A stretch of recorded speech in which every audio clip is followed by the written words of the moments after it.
Hello everyone, welcome back to my channel happy moments. तो last part में हम लोग देखे थे वेंग निन उस फाइट के बीच वहाँ पहुँचता है और विंग को कहता है मास्टर वी, नीमेंगजू का पॉपिट यहाँ आ रहा है। वेंग निन बहुत कोशिश किया था उसे रोकने का, लेकिन वेंग निन रोक नहीं पाया और वहाँ पे नीमेंगजू का पॉपिट पहुँच जाता है। तो आज का पार्ट हम लोग शुरू करते हैं। नीमेंगजू उस रूम के अंदर आते ही जिनग्वायू के ऊपर हमला किया।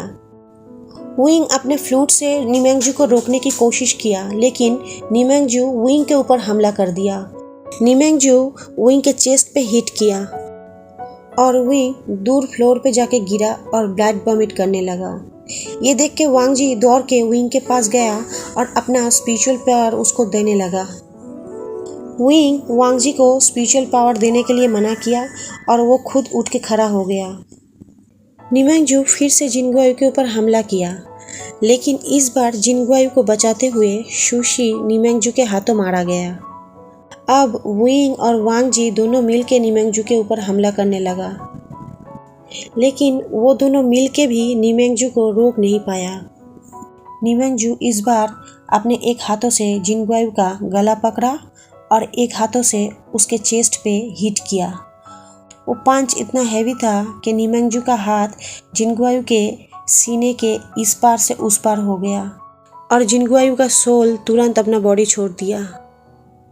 जिनग्वायू के हाथों से टाइगरियन सील फ्लोर पे गिर के टुकड़ों में बट जाता है, जैसा कि विंग मरने से पहले टाइगरियन सील का टुकड़ा कर दिया था, ठीक वैसे ही फिर से बन जाता है। टाइगरियन सील टूटते ही जिनग्वायू के द्वारा बना हुआ पॉपी सारे हमला करना बंद कर देता है, लेकिन नीमेंगजू नहीं रुकता।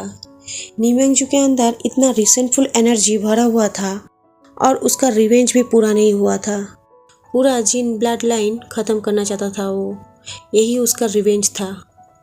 वो विंग और जिंगलिन के ऊपर अब हमला करने लगा, क्योंकि उन दोनों के अंदर भी जिन ब्लड लाइन चल रहा था।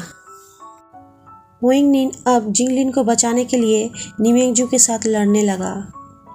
विंग जब नीमेंगजू के साथ लड़ते हुए फ्लोर पे जाके गिरा था, तभी उसके हाथों से फ्लोर पे फ्लूट गिर के टूट गया था। जंगशा जब ये नोटिस किया विंग के फ्लूट टूट चुका है, तब वो अपने स्लीप में से विंग के चेंचिंग को निकाला और विंग को दे दिया। विंग अपना चेंचिंग देख के बहुत खुश हो गया। वो जंगशा की तरफ देख के एक स्मॉल स्माइल दिया और अपने चेंचिन से एक डिफरेंट ट्यून निकालने लगा। वांग जी ये ट्यून सुन के विंग को चिल्लाते हुए कहा, विंग अभी के अभी ये ट्यून रोको। लेकिन विंग नहीं रुका। वो फ्लूट को बजाते हुए वांग जी की तरफ मुस्कुराने लगा और वांग जी के चारों तरफ एक बैरियर बना दिया। वांग जी अपने चारों तरफ बैरियर देख के डर गया। अब वो विंग को रिक्वेस्ट करने लगा, विंग रुक जाओ, ये ट्यून तुम्हें मार डालेगा, मेरा बात सुनो विंग। वांग जी के रिक्वेस्ट का विंग के ऊपर कोई असर नहीं हुआ। विंग नहीं रुका। विंग को पता था वो अगर अभी रुक जाएगा तो नीमेंगजू को कोई नहीं रोक सकता। जो भी कुछ करना पड़ेगा उसे ही करना पड़ेगा। ये देख के वांग जी अब रोते हुए कहा, ऐसा मत करो, तुम मुझसे जो प्रॉमिस किए थे उसको निभाओ। याद करो तुम मुझे क्या प्रॉमिस किए थे विंग। विंग नीमेंगजू को चेंचिंग के ट्यून के द्वारा अपने तरफ लाने लगा। विंग नीमेंगजू को लेके उस छोटा सा सीक्रेट रूम के अंदर गया, जहाँ पे जिनजिशन का कॉफिन रखा हुआ था।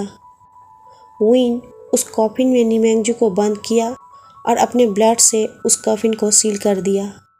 वांग जी अपना पूरा पावर से विंग के बैरियर को तोड़ के विंग के पास जाने के लिए दौड़ा। विंग के बॉडी अब धीरे धीरे बेजान होने लगा और वो बेहोश हो गया, लेकिन वो बेहोश होकर ज़मीन पे गिरता उससे पहले ही वांग जी उसके पास पहुंच के उसे पकड़ लिया। वांग जी अपने स्पिरिचुअल पावर विंग को देने लगा। विंग उस स्पिरिचुअल पावर को एक्सेप्ट भी किया, फिर भी वो होश में नहीं आया। उसका पल्स बहुत कमज़ोर था। वांग जी ये देख के रोने लगा और सिचेन से कहा, ब्रदर विंग ठीक नहीं है। सिचेन वांग जी के शोल्डर पे हाथ रख के कहा, वांग जी तुम्हें अभी शांत हो जाना चाहिए। मास्टर वी को अभी ट्रीटमेंट की ज़रूरत है। हमें उन्हें अभी क्लाउड रेसेस ले जाना चाहिए। मैं यहाँ सारे लैंड एल्डर्स को बुला लिया हूँ, वो लोग सब कुछ संभाल लेंगे। वांग जी अपने ब्रदर का बात मानते हुए विंग को अपने गोद में उठाया और बीचैन को समन किया। वांग जी के सामने बीचैन अपीयर होते ही वांग जी विंग को गोद में लिए ही बीचैन के ऊपर उड़ते हुए क्लाउड रेसेस चला गया। वांग जी के पीछे सीचैन, जंगशा, जिंगलिन, नी हुसैंग और वेंगनिन भी क्लाउड रेसेस आ गया। वांग जी क्लाउड रेसेस पहुँचते ही विंग को लेके जिंगशी चलाया और फिजिशियन को बुलाया गया। फिजिशियन विंग को चेक करके बताया मास्टर वुई के पल्स बहुत कमज़ोर है, उन्हें अभी प्रॉपर रेस्ट की ज़रूरत है। लेकिन फिजिशियन के मुंह से लेकिन वर्ड सुनते ही वांग जी घबराने लगा और पूछा, लेकिन क्या? फिजिशियन कहा, मास्टर वुई के ये बॉडी बहुत ही ज़्यादा कमज़ोर है और डार्क एनर्जी का यूज़ करने के कारण उनके बॉडी और माइंड के ऊपर बहुत ज़्यादा इफ़ेक्ट पड़ा है। मुझे लगता है हांग अंजुन, आपको मास्टर वुई के लिए क्लींजिंग म्यूज़िक प्ले करना चाहिए। वांग जी तुरंत अपना जीदल लेके बैठ गया और क्लींजिंग म्यूज़िक प्ले करने लगा। कुछ देर में ही विंग के चारों तरफ काला स्मोक इकट्ठा होने लगा और धीरे धीरे वो स्मोक गायब हो गया। फिजिशियन विंग के पल्स को चेक करके बोलने लगा, मास्टर वुई अभी ठीक है, लेकिन वो बहुत कमज़ोर है, उन्हें कम से कम 10 दिन का प्रॉपर रेस्ट चाहिए, तभी वो पूरी तरह से ठीक हो पाएंगे। और इस 10 दिन के बीच उन्हें कोई फिजिकल एक्टिविटी नहीं करना है। उनको होश आने में थोड़ा सा टाइम लगेगा, लेकिन वो ठीक है, वो जल्दी होश में आ जाएंगे। ये बोलते हुए फिजिशियन मेडिसिन देके जिंगशी से चला गया। फिजिशियन का बात सुन के वांग जी का टेंशन थोड़ा कम हुआ और वो रिलीफ फील किया।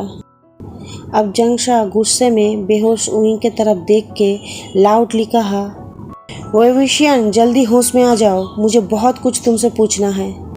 क्यों फाइट के टाइम मेरे हाथ में संडो के जगह सुबियान आया था? इसका जवाब मुझे चाहिए तुमसे। वेंगनिन विंग का हालत देख के सैडली अपना सर झुकाते हुए कहा, क्योंकि सुबियान आपको मास्टर वुई समझ रहा था। ये सुन के रूम पे खड़े सारे लोग फ्रीज हो गए। जंगशा गुस्से में वेंगनिन से पूछा, ये तुम क्या बकवास कर रहे हो? क्या मतलब है तुम्हारे बातों का? सुबियान क्यों मुझे उसका ऑनर समझेगा? उस रूम पे खड़े सारे लोग वेंगनिन को कॉन्फ्यूजली देखने लगा, क्योंकि किसी को समझ में ही नहीं आ रहा था वेंगनिन क्या बोल रहा है।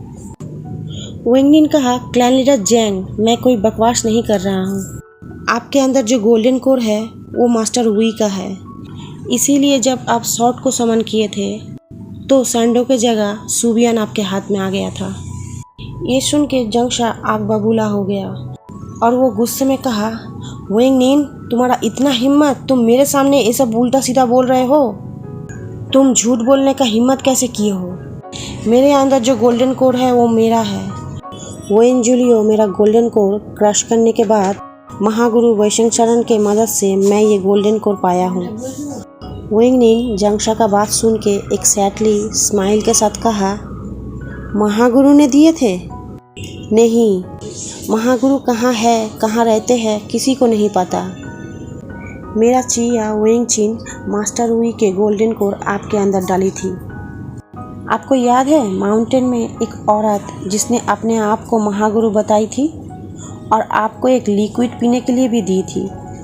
वो मेरे चिया वेंगचिन थी। जंगशा वेंगनिन से पूछा, तुम्हें कैसे ये सब पता? उस माउंटेन में मैं और महागुरु के सिवा कोई नहीं था, तो तुम कैसे जानते हो ये सब? वांग जी वेंगनिन के मुंह से ये सब सुन के एक स्टोन का मूर्ति बन गया था, लेकिन फिर भी वो गुस्से में एक सवाल पूछ लिया, क्यों लेडी वैन ऐसा की थी विंग के साथ? वेंगनिन ने कहा, सेकेंड मास्टर लैन, पहले मेरी चिया राजी नहीं हुई थी, लेकिन मास्टर वुई ने कहा था क्लैन लीडर जैंग बिना कोर के जिंदा नहीं रह पाएंगे, वो मर जाएंगे, और अगर मेरी चिया हेल्प नहीं किया तो वो खुद ये काम करेंगे। तब जाके मेरी चिया मानी। मेरी चिया बताई थी गोल्डन कोर ट्रांसफ़र करने के समय किसी एक को बेहोश किया जाता है और किसी एक को होश में रहना पड़ता है। कैंडिडेट जैंग को पहले ही बेहोश कर दिया गया था। इसलिए मास्टर वी ने होश में रहते हुए अपना गोल्डन कोड ट्रांसफ़र किया था। 2 रात 2 दिन मास्टर दर्द से गुजरे थे इस प्रोसेस में। आप लोगों को क्या लगता है मास्टर वी ने अपने शॉट को यूज़ करना क्यों छोड़ दिया था, जबकि वो एक ग्रेट शॉटमैन है और डेमोनिक पावर को चुना? क्योंकि वो शॉट का इस्तेमाल कर ही नहीं सकते, अब कभी नहीं कर सकते। लेकिन वो सबका मदद करना चाहते थे, वो यूज़लेस नहीं बनना चाहते थे, इसलिए वो डेमोनिक रास्ता चुना। मुझे पता है मास्टर वी मुझे पॉपिट बनाए थे, इसीलिए आप लोग मुझसे और मास्टर वी से इतना नफ़रत करते हैं। लेकिन उस दिन अगर मास्टर वी के पास मुझे बचाने का कोई दूसरा रास्ता और रहता तो वो कभी भी मुझे पॉपिट में नहीं बदलते। वो मुझे अपना दोस्त मानते हैं और मेरे चिचिया के हेल्प के बदले में वो मुझे उस दिन बचाए थे। मास्टर मुझे पॉपिट से एक नॉर्मल ज़िंदगी देने के लिए, एक नॉर्मल इंसान बनाने के लिए कई रातें कई दिन नहीं खाए नहीं सोए और एक्सपेरिमेंट करते रहे, तब जाके मैं ठीक हुआ। और ये चीज़ इस वर्ल्ड में और कोई नहीं कर सकता उनके सिवा। वो ग्रैंड मास्टर है डेमोनिक कल्टीवेशन के और साथ साथ एक बहुत अच्छे इंसान भी। फ्रेंड्स, आज का पार्ट मैं यहीं पे ख़त्म करती हूँ। मेरे वीडियो को लाइक्स कीजिए, कमेंट कीजिए मुझे और वीडियो को शेयर कीजिए सारे वांगशर फैन के साथ और चैनल को सब्सक्राइब करना मत भूलिएगा। तो आज के लिए इतना ही, फिर कल मिलती हूँ। Bye bye.